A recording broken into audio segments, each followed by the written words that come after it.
Does anybody remember why we are, or what happens up in chapter 3? Chapter 3 of Esther. We're in chapter 4. Anybody remember what happened in chapter 3? And what did he do?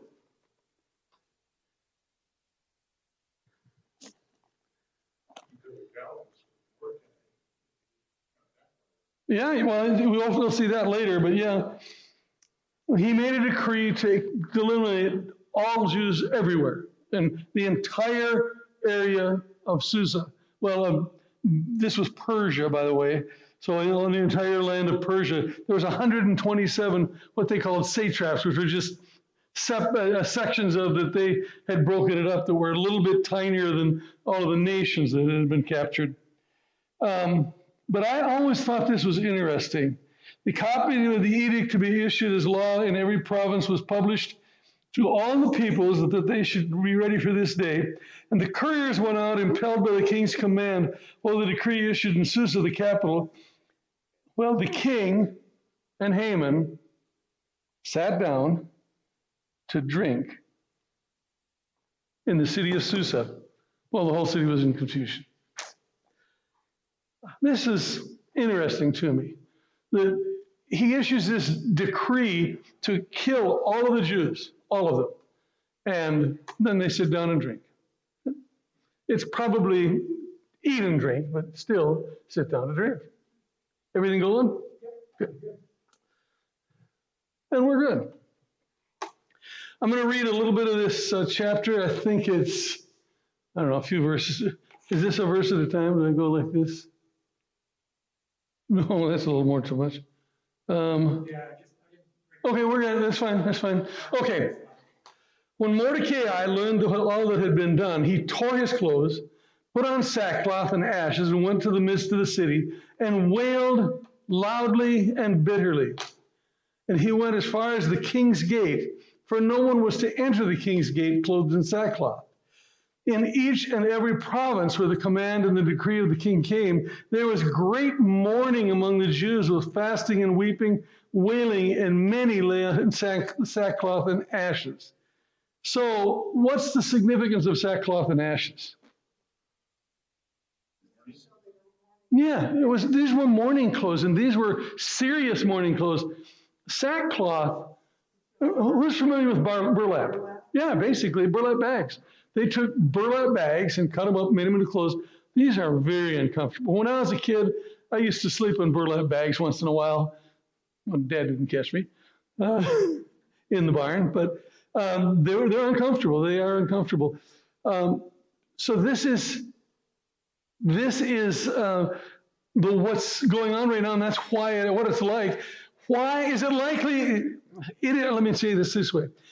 I have a note here that says it is likely that everybody knew that Mordecai was a Jew. Why would that be true?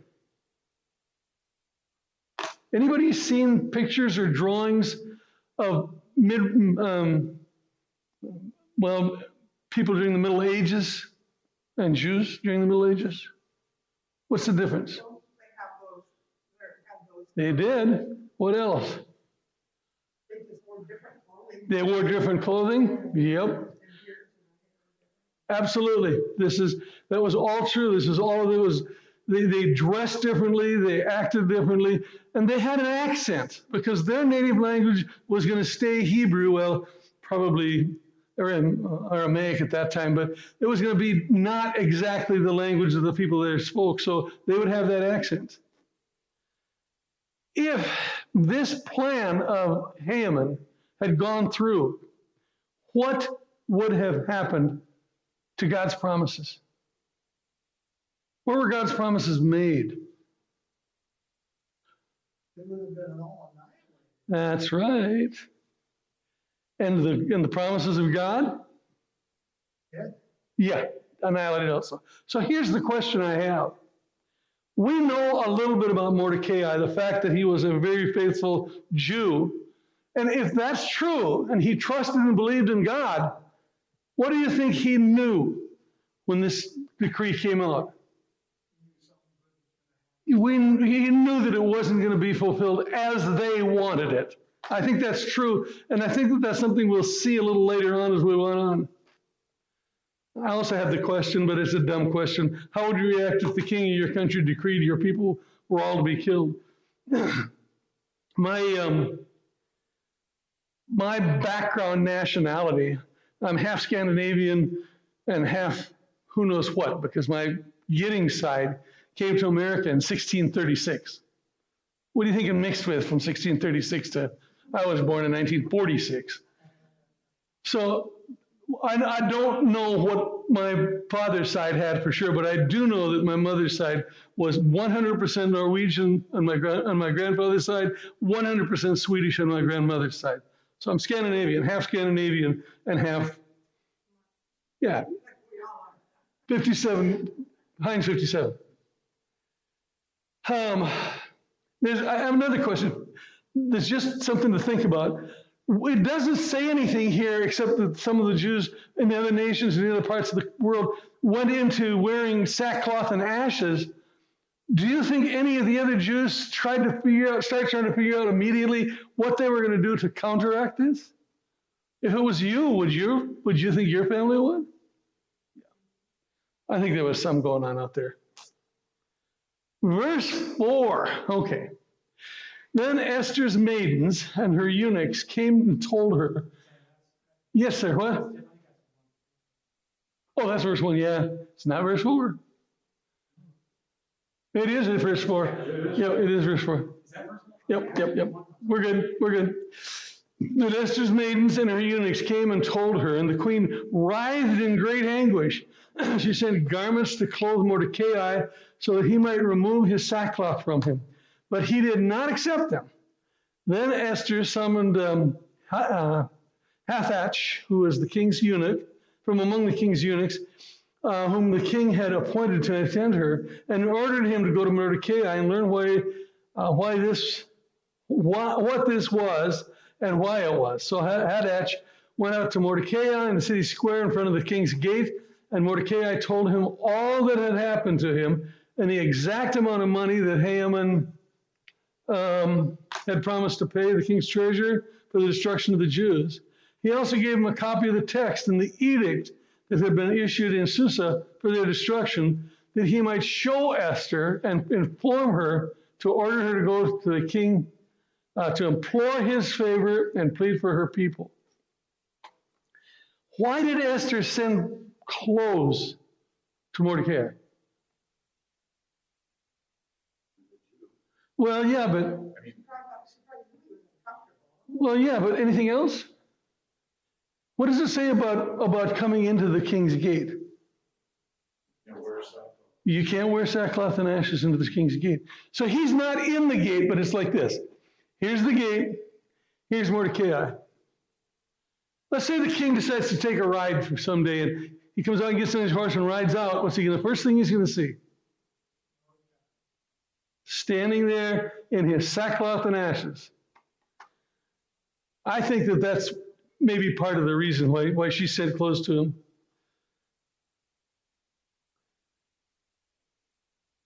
It sounds as though, from what we just read here, that Esther had not heard of this decree that had been sent out from Susa to everybody. But it also says that the entirety of Susa was in disarray, in an uproar. Things were going crazy. Now, I have a question for us. It says here that she writhed in anguish. What does that mean? What does it mean to writhe in anguish?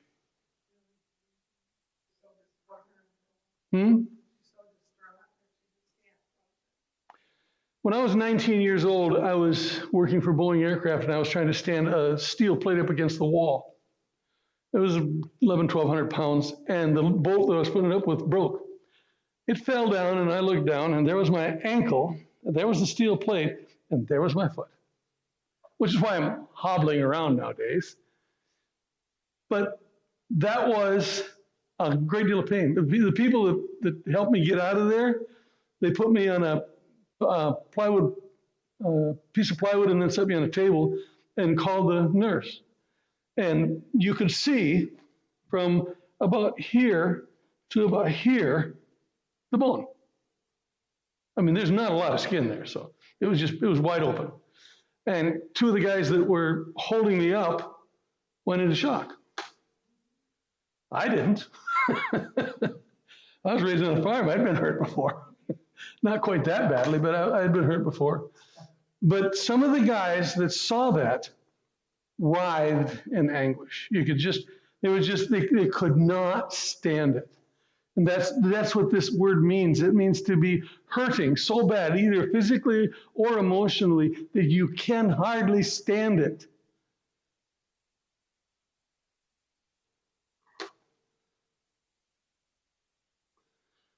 If she had known about this decree before Mordecai told her, do you think she would have gone to the king earlier without being sent? Verse 9. Oh, yeah, right there. Hathach came back and related Mordecai's words to Esther. Then Esther spoke to Hathach and ordered him to reply to Mordecai. All the king's servants and all the people of the king's province know that for any man or woman who comes to the king into the inner court who is not summoned, has but one law, that he has put to death unless the king holds out the golden scepter, so that he may live. And I have not been summoned for these 30 days. They related Esther's words to Mordecai. Now, she's the queen. She's the one he picked out of all of the beautiful young virgins in the whole country. And she hasn't been called before the king in how long? 30 days. Is that bad news for her? You think she might be in trouble or something? I think that easily could be it. Let's face it, he had literally all the women he wanted by leaps and bounds. And she had, talk about living in the lap of luxury. She had, in the passage earlier, it talked about her maidens.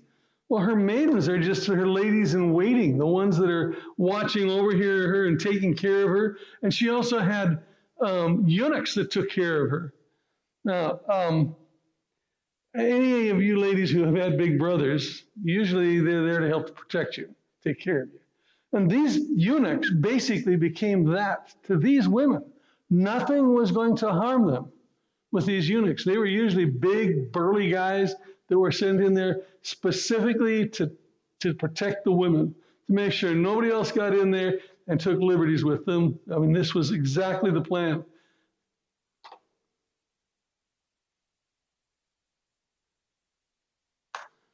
You think it would be unusual for the king to have that ability and decree that you come to me without being asked for, you're going to get killed? That must have been crossing her mind. Yeah, I'm sure it was crossing her mind, because that was her comment. Hey, nobody goes to the king unless he calls them. If you come in there, you're going to get killed. That's the first thing she said to Mordecai. When he said, go see him, she said, well, you know. I also found it was interesting. I didn't mention this earlier when we saw it, but Mordecai sent her this message, and he told her, go see the king. It wasn't a suggestion. It wasn't a hint. It was he told her, go see the king. And it says earlier, I think in chapter 2, that she still obeyed Mordecai, even though she was an adult. So here she is. She knows she really hasn't got any choice. She's got to see the king. And she knows because Mordecai told her, because she understands what's going on here. And she knows that her entire race is sitting on a knife's edge, and she's holding the knife. She's the one that can put it forward or put it backward or get it taken care of. Was she afraid? I think so. Yeah.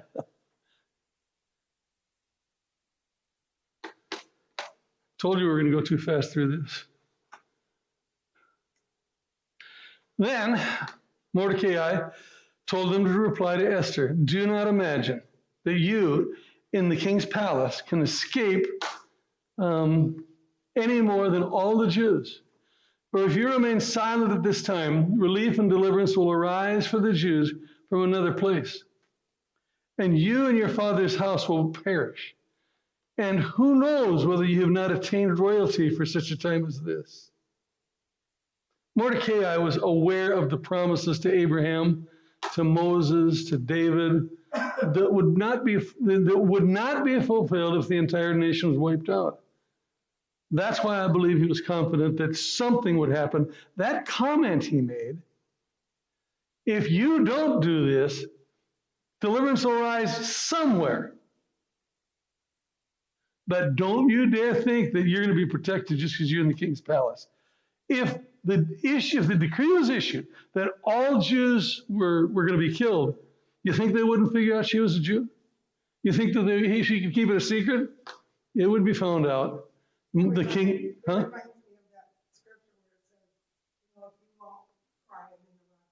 Yeah.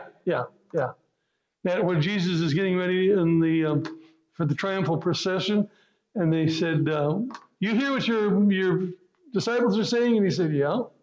And he said, "Silence them." And he said, "Oh, if they don't talk, the rocks will cry out." It's fascinating stuff. Okay.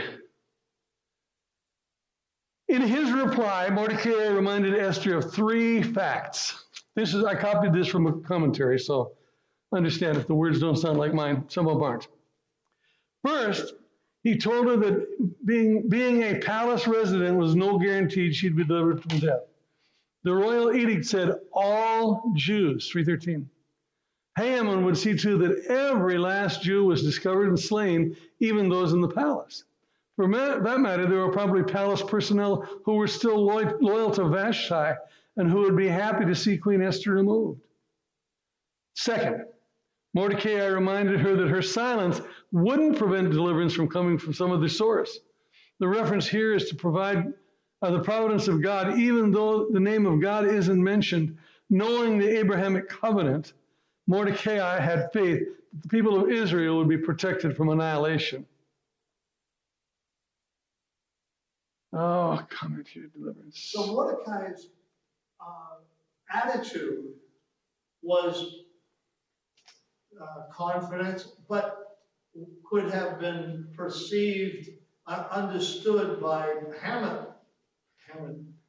as arrogant. Yeah. But Haman probably didn't know what Mordecai was saying or what communication he was having with this woman, because he didn't know they were related. Even though he had not kept himself, hadn't hidden the fact that he was a Jew, it was clear that he was a Jew. Haman knew it immediately and knew that he was the one that hadn't bowed down to him. He didn't know that Mordecai and Esther were related. So he still didn't know that. And by the way, this comment about the Abrahamic covenant, we all have questions about, I almost always have questions about the fact that God told Abraham, I want you to take your son, your only son, the one you love. I want you to take him up to Mount Moriah, and I want you to sacrifice him as a burnt offering before God. And Abraham packed it up and left. Why? Because he knew that there was going to be something, God would deliver something precious and good to him. I think he knew more than that. I think he reasoned the fact, and it's mentioned in Hebrews 13 that he received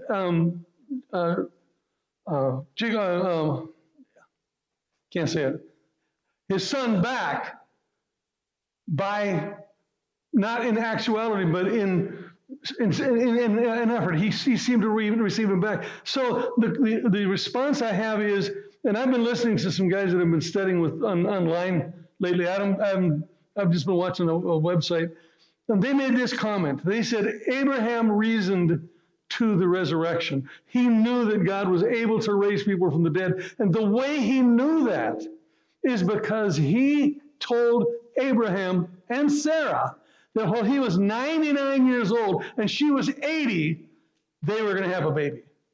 Was that possible? Not even vaguely possible. But God said, it's going to happen. And guess what? It happened. So therefore, if God could do that, he could raise the dead. He says when he's leaving, he said to his servant, the one with him, he said, you stay here with the animals. I and the boy will go up and offer the sacrifice, and we will come back. He expected that if he sacrificed that boy, God was going to raise him from the dead. It took me a long time to realize that that's what that says, but it clearly says that. It's very easy to see that that's exactly what's happening here. Okay, we have something else. Mordecai warned her that if deliverance did not come from some Jews, did not come, some Jews might still be slain, and Esther among them. Why would God send relief and deliverance to the Jewish people, but allow Esther and her relatives to be slain? Perhaps Mordecai saw this as punishment for her unwillingness to intercede to the people. To know to do good and not do it is sin. Yeah, James 4:17. Therefore, instead of protecting herself by her silence, Esther would be putting herself in greater jeopardy.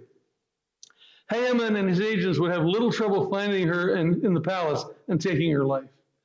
Third point, Mordecai emphasized her being in the palace was not an accident, for she had come to the royal positions at such a time as this. Think about that.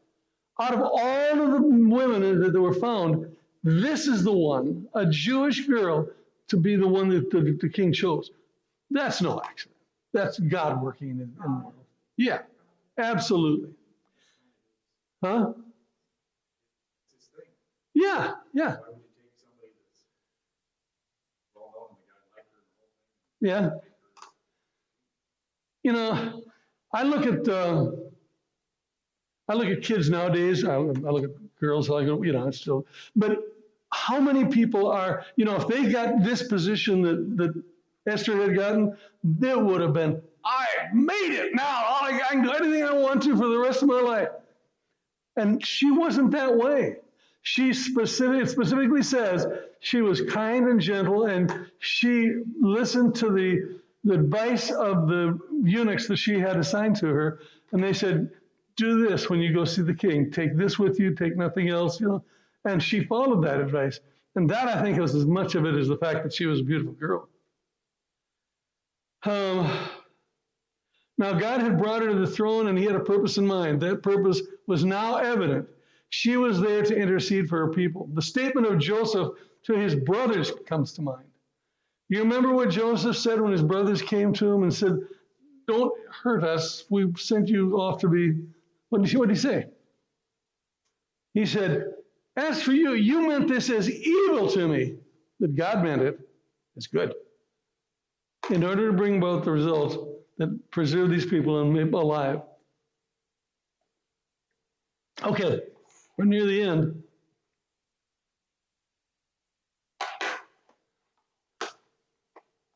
Come on, computer, cooperate. Then Esther told them to reply to Mordecai, go assemble all the Jews who are found in Susa and fast for me, and do not eat or drink for 3 days, night or day. And I and my maidens will also fast in the same way. And thus I will go to the king, which is not according to the law. And if I perish, I perish. So Mordecai went away and did as Esther commanded him. I want you to notice something here. Go and assemble all the Jews who found in Susa and, what does it say? Where does it say pray? Fast. Fast, that's all it says. Do you think that means they didn't pray? No. I'm convinced that they prayed and fasted together, but this just says fast. Another interesting point about the book of Esther, and I don't think there's anything to be concerned about, but the fact is, the word God never shows up in the book of Esther. Never. God. The word God never shows up in the book of Esther. Esther understood the situation well, and concluding her reply to Mordecai, she noted, if I perish, I perish. She resolves to carry out the wishes of Mordecai and go to the king, even if it meant her death. In this section, as elsewhere in the book, Esther and Esther and Mordecai are seen as great patriots on behalf of the Jewish nation, but are not presented as righteous people. Like others in the Old Testament who fully trusted the Lord, nothing is said about Esther praying, though many commentators say that she meant fasting and praying. She simply instructed Mordecai to fast for 3 days with the Jews in Susa, and she and her maids would do the same thing. Now, here's an interesting point. How should we interpret Esther's words? If I perish, I perish. Do these words suggest unbelieving resignation? Well, you forced me into it. Okay, fine. If that's what you want, I'll go even if it kills me. Think that's what she meant by it? I don't think so either. Trusting submission to the will of God. I'll do God's will, whatever it costs. That's the whole book or the whole chapter that we had for today.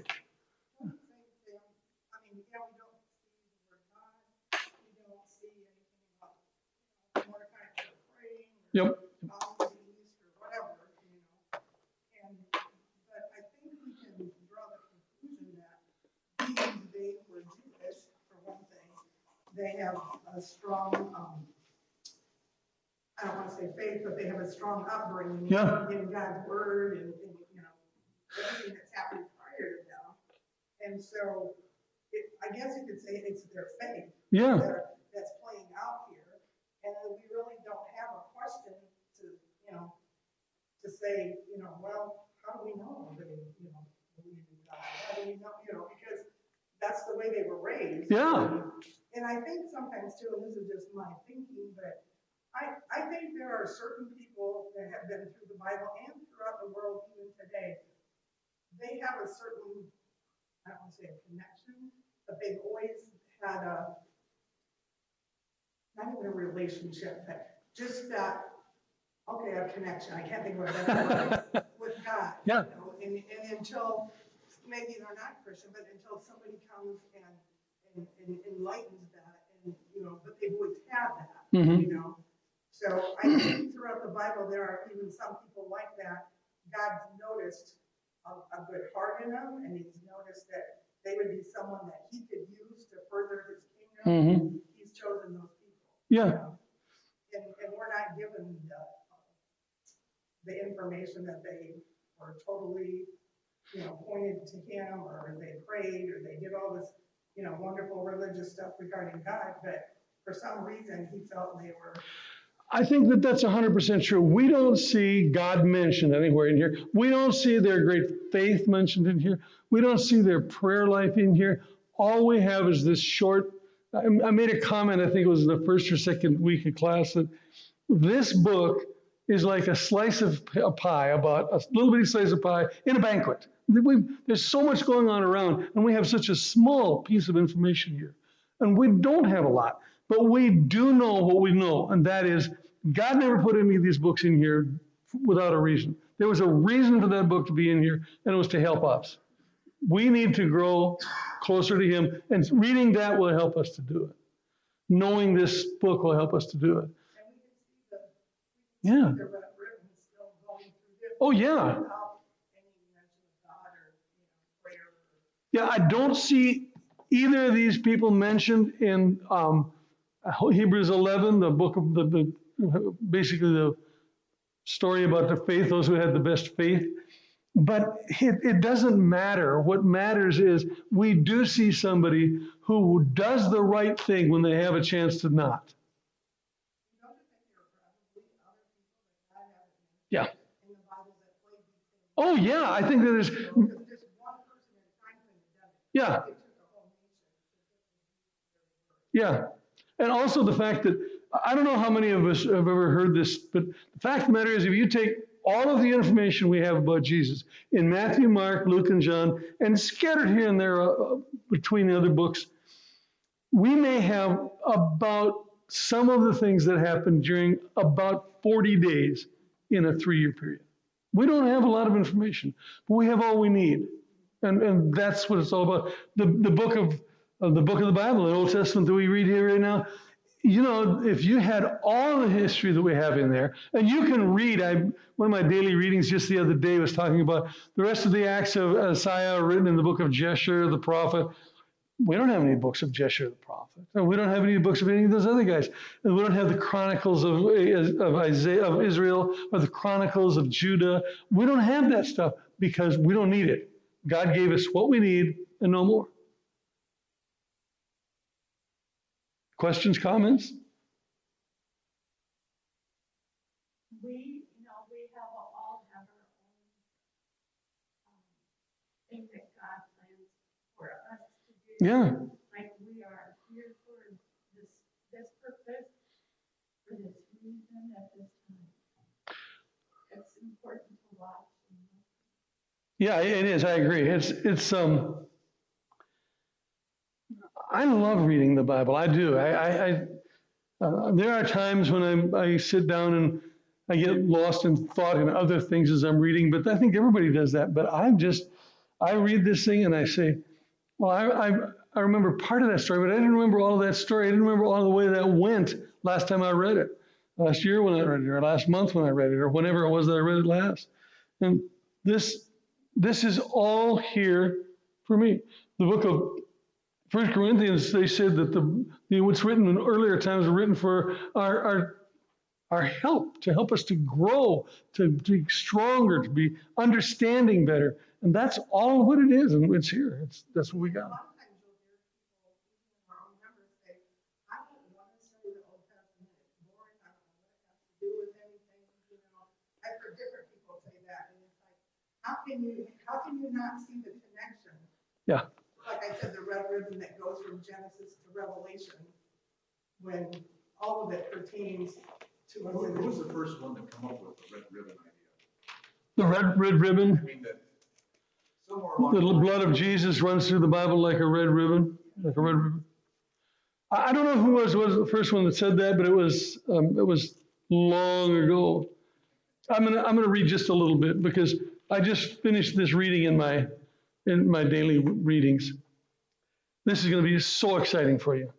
Adam, Seth, Enosh, Canan, Malel, Jared, Enoch, Methuselah, Lamech, Noah, Shem, Ham, Japheth. The sons of Japheth there's about 6 chapters of that, maybe 8. And then finally they start going into some of the history of what's actually going on in this time.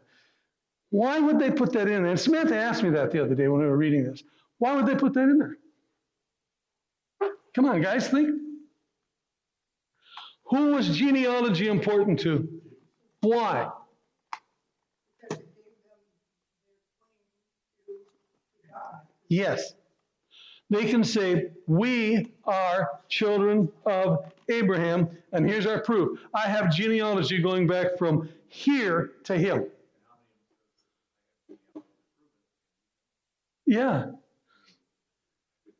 Well, I mean, today, nobody can make that claim. I mean, anybody can try. It's like I can say, I'm a chicken. Prove I'm not.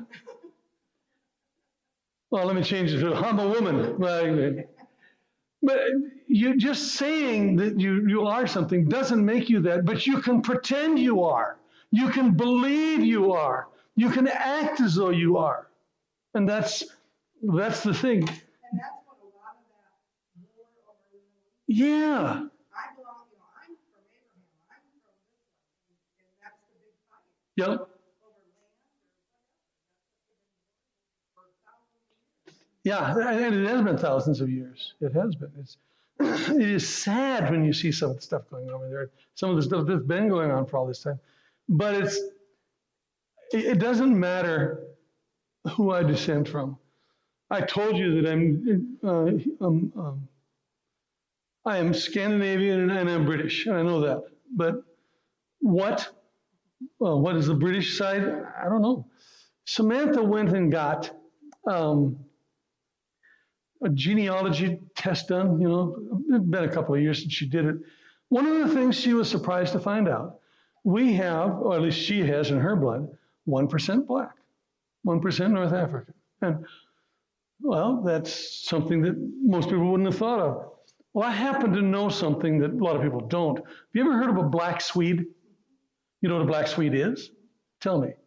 Well, it's just, it comes out in it happens with generation after generation after generation, that somewhere along the line, there was that person had black family. Yep. But as they, I hate to use the word, but bred out through the years, everybody's white now, so. I had a friend when I was a kid. And his name was, I don't remember which Peterson it was. There was 7 of those kids. But this kid, I was looking at him one day and I just happened to glance over and saw him. I don't know if I saw him in shade or what, but he had every possible look of a black man. He had the bigger lips, he had the curly hair, he had the broader face. He was clearly black. He could also trace his family genealogy in Sweden back 10 generations. And his name was Peterson. And he was completely blonde and completely blue-eyed. And it was the first time I ever saw it, I ever realized it.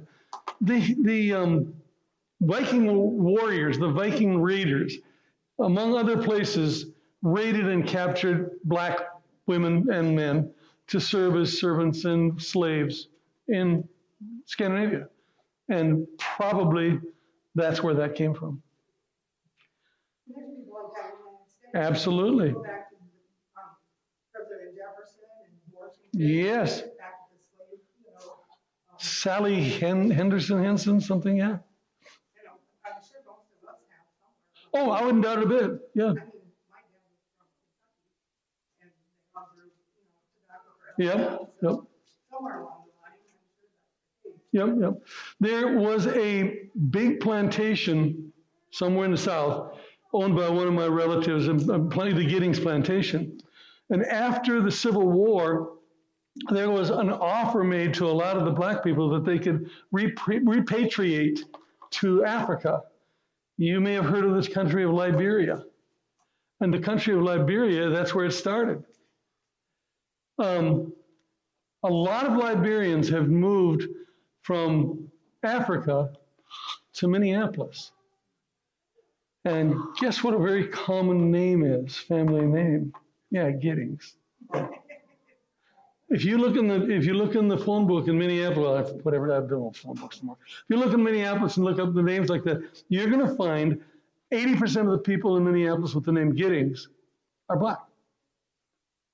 Does it matter? Not to me. Probably not to them.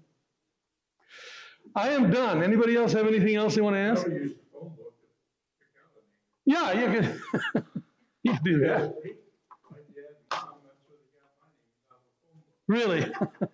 Well, I was Mary. I was going to be Mary. And I was late.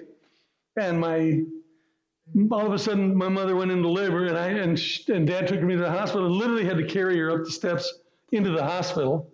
And when I turned out not to be Mary, they said, "Now what do we do?" And Mom said, "Well, it's my father's birthday. It's Sam's birthday." So I became Sam. Okay. Yeah.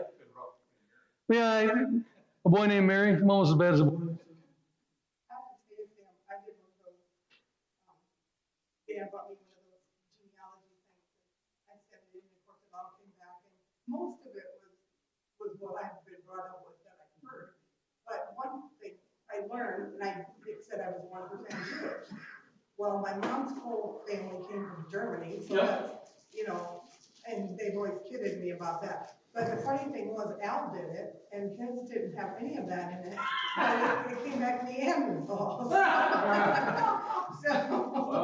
So I'm not sure where my brother Alan came from, but. Every family has a number. Yeah. Yeah. So it's just kind of funny, because, I don't know how accurate those are, but it's fun, something interesting to do, so. Dan, you have announcements to make or anything? I do, I guess. All right, I will sit. Thanks, Sam. Yes, thank you.